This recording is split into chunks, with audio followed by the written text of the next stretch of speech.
김종현의 스포츠.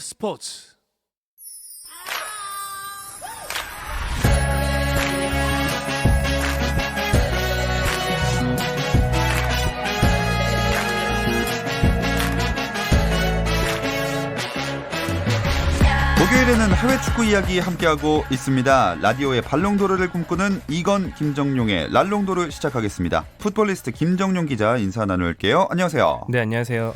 자, 그리고 저희의 유럽 특파원 이건 기자는 손흥민 선수의 전담 마크맨답게 토트넘의 챔피언스리그 취재차 그리스에 갔다가 지금 영국으로 돌아가는 비행기 안에 있다고 합니다. 이 시간에 맞춰서 이제 비행기를 타시는 것 같기도 하고요. 네. 대신에 보내주신 게 있는데 그거 잠시 후에 뭔지 공개해드릴게요. 챔피언스리그 얘기부터 한번 시작해볼까요? 네. 챔피언스리그 본선 조별리그가 어제 새벽과 오늘 새벽에 걸친 1라운드로 시작이 됐습니다. 32개 팀이 참여하는 단계고요. 한국 선수들은 토트넘의 손흥민, 잘츠부르크의 황희찬, 발렌시아의 이강인 이 3명이 출전 중이고요. 이제 한 명씩 다 말씀드릴 텐데 네. 3명 모두 경기를 소화했습니다. 일단 손흥민 선수 얘기부터 해보자면 우리나라 시간으로 오늘 새벽에 올림피아코스와의 경기에 교체 투입됐어요. 네, 선발 라인업에서 손흥민은 빠졌고요. 결과적으로 2대2 무승부를 거뒀는데요. 그리스의 아테네가 약간 먼 편이기도 하고 홈팬들의 광적인 응원 때문에 상당히 부담스러운 경기이긴 합니다. 네. 그래서인지 뜻밖에도 토트넘이 경기력에서 완전히 밀렸어요. 그래서 케인과 모우라가 순수한 개인기로 한 골씩 만들긴 했지만 전체적으로는 밀리는 경기를 한 끝에 간신히 비기고 런던으로 돌아갔습니다. 토트넘이 손흥민 선수를 선발 출전시키지 않은 걸 놓고 너무 여유를 가졌던 게 아닌가 이런 지적도 나오던데요. 네, 이제 주중 경기와 주말 경기가 교체되는 그 잉글랜드 특유의 상당히 버거운 일정이 시작되기 때문에 체력 안배를 위해서 손흥민과 비슷한 역할을 수행하는 모우라를 대신 쓴 거라고 볼 수 있는데요. 모우라가 골을 넣으면서 어느 정도는 자기 몫을 했습니다만 확실히 손흥민이 있을 때만큼 경기가 잘 풀리지는 않은 걸로 보였습니다. 이게 팔이 안으로 굽어서 한 얘기가 아니라 손흥민이 이제 토트넘에서 케인과 투톱으로 서로 견제를 분산시켜줄 수 있는 선수가 됐는데 반면에 모우라는 그냥 윙어에 가까운 입지거든요. 그래서 두 선수의 전술적인 영향력을 비교하자면 최근엔 손흥민 쪽이 확실히 좀 높아진 걸로 보입니다. 네, 특히나 또 지난 주말에 워낙 크리스탈 팰리스와의 경기에서 좋은 모습을 보여주고 멀티골을 뽑아냈기 때문에 더욱더 이런 아쉬움이 남을 수밖에 없는 것 같습니다. 손흥민 선수가 이 부분에 대해서 그 경기에 대해서 어떤 평가를 했는지 이건 기자가 바로 이걸 준비했습니다. 직접 들어보시죠. 같은 실수를 반복한 거기 때문에 선수들도 분위기가 좀 많이 좀 다운돼 있는 상태이고 좀 비겼는데도 약간 진 것 같은 기분인 것 같아요. 뭐 선수들 충분히 열심히 해주고 2대0이 이기고 있는 상황에서 경기 운영을 저희가 조금 더 신중하게 했어야 되는 것 같은데 전반 끝나고 일단 전반 끝나기 전에 골 먹은 게 좀 많이 컸던 것 같고 좀 이런 계기로 선수들 뭐 저도 마찬가지로 뭐 선수들도 좀 더 많은 것을 배울 수 있었으면 좋겠어요. 자, 이건 기자가 그 시동이 걸려있는 토트넘 구단 버스 옆에서 인터뷰를 해서 소음이 좀 있는 점을 청취자 여러분의 양해 부탁드리겠고요. 손흥민 선수가 이번 시즌에 챔피언스 리그에 출전하는 후배들에게도 또 한마디를 남겼다고 합니다. 들어보시죠. 뭐 어제도 마찬가지로 강인 선수는 데뷔하고 희찬이는 또 너무나도 좋은 모습을 보여줬기 때문에 같은 한국인으로서 되게 너무나도 자랑스럽고 하지만 뭐 챔피언스리그에서 계속해서 좋은 모습을 보여주려고 노력을 해줬으면 좋겠어요. 뭐 강인 같은 경우에는 이제 뭐 막 교체로 뛰고 하지만 희찬이 같은 선수는 이제는 팀에서 핵심 선수이기 때문에 팀에서 좀 더 신경을 써서 대표팀까지 역할을 잘 해줬으면 좋겠고 강인이도 뭐 계속해서 좋은 기회를 만들어낼 수 있으려고 노력을 하는 게 가장 중요한 것 같아요. 네, 손흥민 선수가 경기에 대한 얘기를 할 때는 약간 이렇게 좀 침울한 느낌이 약간 났는데 그래도 후배들에 대해서 얘기를 남겼습니다. 거기서 얘기가 나온 황희찬 선수 일단 챔피언스리그 본선 데뷔전에서 진짜 엄청나게 활약했어요. 네, 지지난 시즌에 예선은 치른 적이 있지만 본선은 이번이 첫 경기였는데요. 거의 사고를 쳤다 이 정도로 보셔도 될 것 같습니다. 잘츠부르크가 벨기에 구단 행크를 6대2로 대파했는데 황희찬이 1골 2도움으로 펄펄 날았고요. 통계 매체 후스코어드라는 통계 매체 평점에서 네. 만점이 10점을 받았는데 이게 주관적인 평점이 아니고 실제 경기 기여도를 수치로 산출해서 매겨지는 거거든요. 그만큼 이제 경기 기여도가 패스, 드리블 모든 면에서 좋았다 이렇게 보시면 되겠고요. 동료 공격수 홀란드 선수는 해트트릭을 했는데도 10점이 안 나왔어요. 네, 그런 걸 보면 그만큼 황희찬이 경기 전방위적으로 기여도가 컸다, 압도적이었다 이렇게 보시면 되겠습니다. 네, 이건 여담이지만 저는 홀란드 선수가 막연하게 네덜란드 국적일 거라 생각했는데 찾아보니까 노르웨이인이더라고요. 그런데 오스트리아에서 뛰고 있습니다. 네, 최근에 U20 월드컵 때 한 경기에서 골을 막 엄청 몰아쳐서 U20 월드컵 득점왕을 했던 그 유망주죠. 네, 아마 황희찬 선수와 이 홀란드 선수 다 스카우트들이 많이 찾았던 경기에서 활약을 해줬기 때문에 앞으로 뭔가 큰 이적이 나중에라도 있지 않을까 기대를 해보고요. 또 이강인 선수도 모습을 드러냈어요. 네, 발렌시아가 첼시를 상대로 경기를 했는데 막판 교체 출장했습니다. 한국인으로서는 역대 최연소인 18세 6개월 30일 나이에 이제 경기를 소화하면서 한 가지 기록을 남겼고요. 좀 재밌었던 게 이강인 선수가 몸을 풀다가 이제 몸을 다 풀고 그라운드에서 이제 뛰는 형들을 이렇게 조끼 입고 보고 있는데 코치가 이렇게 불렀나 봐요. 이제 네가 들어갈 차례라고. 그러니까 이강인 선수가 이렇게 하다가 저요 이러다가 소다닥 뛰어 들어가는 걸 봤는데 그 이강인 선수가 그게 있거든요. 약간 좀 요즘 말로 멍뭉미라고 그러죠. 아, 귀여운 그런 느낌. 네, 그런 것도 한번 보여주지 않았나. 사실 경기장에서 보여준 게 별로 없기 때문에 시간이 짧았죠. 네, 공을 거의 못 잡았습니다. 네, 어쨌든 그래도 이강인 선수는 감독이 바뀌고 나서는 조금씩 출전 기회를 부여받고 있는 것 같아요. 앞으로 전망 괜찮나요? 네, 라리가 포함 최근 3경기 연속 출장을 했습니다. 의미가 있는 것 같고요.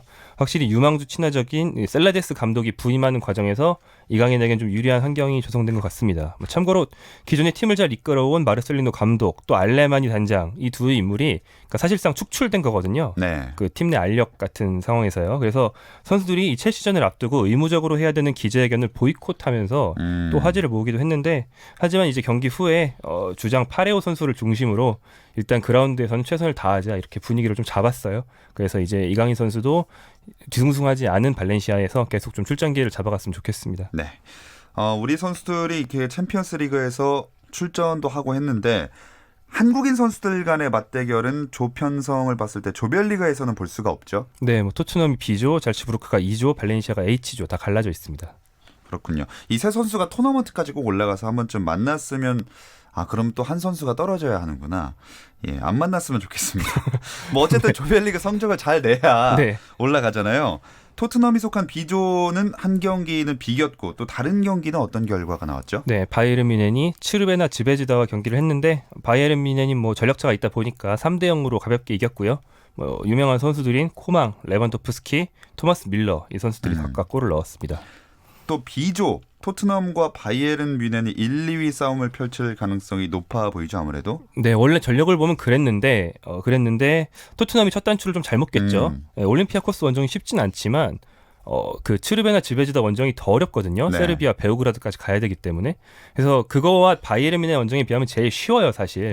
그래서 원정 경기 중에서는 제일 쉬운 경기였는데 그거를 놓쳤다. 그러니까 이 조가 이렇게 올림피아코스가 기대 이상의 모습을 보여준다면 약간 죽음의 조처럼 흘러갈 수도 있다. 토트넘으로서는 조금 좀 초조한 상황이 됐고 경기 후에 포체티노 감독도 그런 심경을 약간 내포한 인터뷰를 했습니다. 네, 혼돈으로 빠질 수도 있는 B조 이야기였고요. 또 황희찬 선수의 잘츠부르크, 이강인 선수의 발렌시아가 속한 조들은 1라운드 결과가 어땠죠? 네, 2조는 잘츠부르크가 대승을 거뒀으니까 조 1위로 올라갔고요. 그리고 나폴리와 리버풀이 경기를 했는데 나폴리가 리버풀을 잡았습니다. 디펜딩 챔피언 리버풀이 패배를 했는데 이제 알고 보면 클롭 감독은 전 소속팀 도르트문트와 현재 리버풀까지 포함해서 최근 이탈리아 팀 원정 5전 연패를 하고 있다고 합니다. 약한 모습이 있군요. 네, 이탈리아 약해서 그런 것 같고요. 또 이제 발렌시아가 있는 H조에서는 아약스가 리를 3대0으로 대파하면서 1위로 올라갔습니다. 이 두 조별리그는 어떤 팀들이 올라갈 거라고 예상하시나요?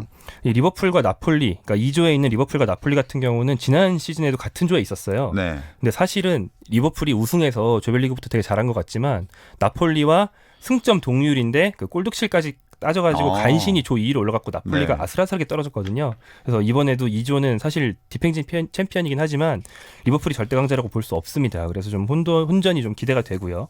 H조 같은 경우에도 아약스가 지난 시즌 4강 돌풍 멤버들이 좀 빠졌지만 그래도 첫 경기 3대0으로 잡으면서 저력이 있다는 걸 보여줬기 때문에 두 조 모두 이렇게 말하면 사실 한국 선수들에겐 좋은 건 아닌데 그러게요. 사실 혼돈의 조가 되고 좀 재밌는 조가 될 여지가 높습니다. 뭐 그래도 어떻게 보면 강팀인 두 팀이 처음부터 다 이겨서 올라가는 것보다 잘츠부르크와 발렌시아가 엄청난 강팀은 아니기 때문에 혼돈으로 빠지는 게 기회를 노려볼 수 있는 그런 가능성도 있지 않을까 싶네요. 네, 특히 잘츠부르크 입장에서는 상당히 좋은 상황이 됐죠. 예, 행크를 이겨내면서 자, 시즌 초반부터 기세가 굉장히 좋은 황희찬 선수가 이제 리버풀과의 경기를 또 치를 텐데 이때도 나와서 득점을 좀 해줬으면 좋겠어요. 네, 뭐 스카우터들 얘기 아까 얘기하셨는데 네. 행크전이 이제 첫 번째 쇼케이스라면 진짜 강팀과 하는 경기에서는 정말 큰 이목을 끌 수 있기 때문에 이런 경기가 이제 황희찬 선수도 아마 그런 경기를 앞두고 각오가 남다를 겁니다. 네, 또 리버풀에 실수가 거의 없는 반다이크 선수가 저번 나폴리와의 경기에서 실수를 범하면서 그 실점을 하고 말았잖아요. 황희찬 선수도 잘 공략을 해볼 수 있을까요? 네, 뭐 네. 우리의 희망사항으로는 당연히 예. 네, 할 수 있을 것 같은데 요즘 황희찬 선수 기세가 워낙 좋기 때문에 뭐 어떤 수비수를 만나도 자신감이 공격수도 중요하잖아요. 예. 자기 역량 보여줄 수 있을 거라고 기대합니다. 네, 유럽 챔피언스 리그 다른 조 상황도 살펴볼 텐데요. 이 이야기는 잠시 쉬었다 와서 이어가겠습니다. Messi, Messi, Messi, Messi, Messi, Messi, immens Messi, encara Messi, encara Messi, encara Messi, encara Messi, encara Messi, encara Messi, encara Messi, encara Messi, encara Messi, encara Messi, encara Messi, encara Messi, gol, gol, gol, gol, gol, gol, gol, gol, gol, gol, gol, gol, gol, gol, gol, gol, gol, gol. 현장의 소리, 레전드들의 이야기. 스포츠에서 모두 다 만나보세요. 김종현의 스포츠. 해외 축구 라디오 방송의 발롱도르를 꿈꾼다. 이건 김정용의 랄롱도르. 이건 기자는 지금 챔피언스리그 취재 마치고 영국으로 돌아가는 중이어서 오늘은 스튜디오에 나와 있는 김정용 기자가 함께하고 있습니다. 이거 이번부터 로고성이 바뀐 건가요? 그 앙카라 맥시가 나올 줄 몰랐네요. 웃음을 참으면서 진행을 되게 잘하시네요. 저 진짜 음악 끊기기 전까지 계속 웃었습니다. 이게 그 왈테르 사무엘 니 말 듣고 $2 때와 더불어서 네. 이렇게 들리는 게 있거든요. 예. 더불어서 이제 그 한국말처럼 들리는 그 중계의 양대 산맥이죠. 예, 그 굉장히 유명한 영상이니까 한번 그 인터넷 동영상 사이트에 찾아보시면 청취자분들도 재미를 느끼실 수 있을 겁니다. 자, 유럽 리그들이 다 그렇지만 챔피언스 리그가 우리나라 시간으로 3시 45분에 보통 경기하잖아요. 네. 진짜 보기가 어려울 텐데 팬들이야 뭐 한 8강, 4강 이럴 때부터 봐도 되지만 기자분들은 다 챙겨봐야 되죠. 네, 특히나 이번엔 토트넘이 2시 경기를 했어요. 네. 그래서 2시 경기도 보고 4시 경기도 봐야 했기 때문에 뭐 저에게 있어서는 상당히 안 좋은 업무 환경이었습니다. 지금 한숨도 못 주무시고 나오신 건가요? 예, 오늘 같은 경우는 원래는 그 전에 2시까지라도 자야 되는데 네. 개인적인 일이 밤에 있었고 아침에는 이제 눈 조금 붙이고 아이를 어린이집에 등원시켜야 됐기 때문에 제가 오늘 여기서 약간 좀 이상한 행태를 보이더라도 절대로 뭐 다른 거에 취한 게 아니고 잠에 예. 취한 거라는 걸 좀 양해를 해주셨으면. 네. 네. 마음 같아서 빨리 보내드리고 싶은데 저희가 정해진 시간이 있으니까 예, 밥값은 해야죠. 예, 그때까지만 버텨주시고요. 이건 기자도 없는데. 네. 그렇습니다. 자, 2인분의 몫을 해주고 계신 김정용 기자. 보통은 그럼 축구 이렇게 새벽에 경기 볼 때 기다렸다가 이렇게 보세요? 아니면 주무시고 시간 맞춰서 일어나서 보세요? 철저하게 자고 일어나서 봐야 되고요. 아, 예, 밤 새는 건 거의 자살 행위가 되었고 네. 어렸을 때는 됐는데 요즘은 안 됩니다. 하지만 오늘은 또 밤을 새고 오셨기 때문에 몇 분만 더 버텨주시길 바라겠습니다. 유럽 축구연맹 챔피언스리그 조별리그 1라운드 결과들을 더 살펴보겠습니다. A조는 파리 생제르맹이랑 레알 마드리드 경기가 있었는데 의외로 경기 결과를 보니까 일방적이네요. 네, 파리 생제르맹이 홈에서 3대0으로 레알 마드리드를 대파했습니다. 예. 이게 네이마르와 은바페가 둘 다 없었어요. 그럼에도 불구하고 이런 결과가 났다는 게 아주 특이한데 일단 파리 생제르맹에서 얘기할 수 있는 선수는 게예 선수. 이제 슈퍼스타는 아니지만 지난 시즌까지 에버튼에 있었고요. 상당히 실력파 미드필더인데 이 선수가 레알 마드리드의 토니 크로스나 하메스 로드리게스 같은 스타 미드필더들을 상대로 중원을 완전히 장악했어요. 뭐 약간 음악 쪽에서 쓰는 표현을 빌리면 게가 이제 이 무대를 찢었죠. 네, 게가 찢고 디마리아가 썰었습니다. 디마리아가 2골 넣었죠. 그렇습니다. 표현이 굉장히 과격한데 그만큼 정말 일방적인 경기였거든요. 네. 심지어 말씀하신 대로 네이마르랑 은바페, 카바니도 빠졌죠. 네, 빠졌습니다. 예, 이 세 선수가 다 없었는데 지단 감독이 왜 이렇게 무기력하게 패배를 했을까요? 네, 그렇죠. 레알이 못했다에 초점을 좀 맞추는 게 맞겠죠. 지단 감독이 사실은 감독 데뷔하자마자 레알을 챔피언스리그 3연속 우승으로 예. 이끌면서 명장이 됐지만 쉬다가 돌아온 뒤에는 지난 시즌 막판부터 계속 고전하고 있습니다. 사실은 지단 전에 경질된 솔라리보다 그 뒤에 지단이 맡았을 때 승률이 더 낮아요. 그리고 이번 시즌에도 파리 원정만 그런 게 아니고 라리가 포함해서 2승 2무 1패로 좀 실망스러운 성적인데 원래 전술보다는 그 어떤 스타로서의 카리스마를 예. 백분 활용한 장악력, 스타 선수들과의 좋은 관계 이런 게 이 감독의 최대 강점으로 꼽혔는데 지금은 그 스타인 호날두도 없고요. 뭐 이번 시즌에 새로 리빌딩해서 데려온 선수들을 제대로 활용하는 법을 아직 정리를 못하면서 혼란이 좀 길어지고 있는 모습입니다. 박수 칠 때 정말 떠났는데 다시 이렇게 시간이 지나고 돌아와서 부진한 모습을 보니까 좀 안타깝기도 한 것 같아요. 네, 지금 심지어 경질설도 나오고 있습니다. 예, 어쨌든 이런 패배를 당한 레알 마드리드고요. B조에는 맨시티가 속해 있죠? 네, 맨체스터 시티가 샤흐타르 도네츠크를 3대0으로 꺾었고요. 그다음에 디나모 자그레브가 아탈란타를 4대0으로 꺾었는데 여기서 이제 디나모에 친숙한 선수가 한 명 있습니다. 누구죠? 네, K리그에서 뛰었던 오르샤. 이제 유럽에서는 원래 이름인 오르시치로 뛰고 있기 때문에 네. 약간 어색할 수 있지만 K리그에서는 이제 예명으로 오르샤로 활약했는데 전남과 울산에서 아주 좋은 활약을 해서 이때 좀 유망주일 때 K리그로 왔었거든요. 예. 저도 뭐 전주성에서 전북현대 상대로 막 4명 제치고 골 넣고 그랬던 거를 취재했던 기억이 지금도 나는데 워낙 잘하니까 크로아티아 명문 자그레브가 이 선수를 영입해 갔고 그 뒤로 자그레브의 에이스로서 활약을 하고 있습니다. 제가 관계자들한테 좀 취재를 약간 했는데 예. 이 선수는 K리그에서 뛰었으니까 취재가 되거든요. 네. 이 오리샤 선수의 크로아티아 리그 출장이 좀 띄엄띄엄 있습니다. 그게 원래 디나모 자그레브가 절대 강자라서 오리샤 없어도 리그는 그렇죠. 거의 우승할 수 네. 있기 때문에 챔피언스리그 같은 중요한 경기에 쓰려고 리그에서는 이제 부상 방지와 체력 안배를 위해서 좀 아낄 정도로 그 정도의 에이스라고 하고요. 그리고 이 팀의 2군에 한국인 유망주인 김현우와 김규영 선수가 있거든요. 이 둘 다 울산 유스에서 넘어갔기 때문에 울산 후배예요, 오르샤한테는. 네. 그래서 오르샤가 이 두 선수 데리고 다니면서 자그레브에서 밥도 사주고 가끔 그런다고 합니다. 네, 깍듯이 모셔야겠네요. 이 경기에서 오르샤가 해트트릭을 기록했다면서요? 네, 오르샤가 해트트릭을 기록하면서 아탈란타를 4대0으로 대파하는 데 가장 중요한 역할을 했고요. 이 팀의 올모라고 오르샤보다 더 어린 네. 이제 유럽에서 아주 주목받는 유망주도 있고 약간 좀 돌풍의 핵이 될 수도 있지 않을까 기대를 받는 팀입니다. 네, 크로아티아의 디나모 자그레브 이야기였습니다. D조에는 유벤투스, 아틀레티코 마드리드, 레버쿠젠, 로코모티브 모스크바 이렇게 4팀이 들어가 있습니다. 1차전 대진 결과는 어땠나요? 일단 유벤투스 대 아틀레티코 마드리드 이 조의 빅매치가 먼저 열렸는데 네. 2대2 무승부였습니다. 유벤투스의 호날두 그리고 아틀레티코에 있는 일명 호날두 후계자 주앙 펠릭스의 대결이었는데 두 선수가 모두 뭐 약간의 좋은 장면이 있었지만 대체로 부진하면서 뭐 득점에 기여를 못했고요. 두 팀 다 좀 수비적인 경기를 한 끝에 수비적인 경기를 했지만 수비가 또 좋진 않았어요. 그래서 2대2 무승부가 났습니다. 좀 싱거운 결과였고요.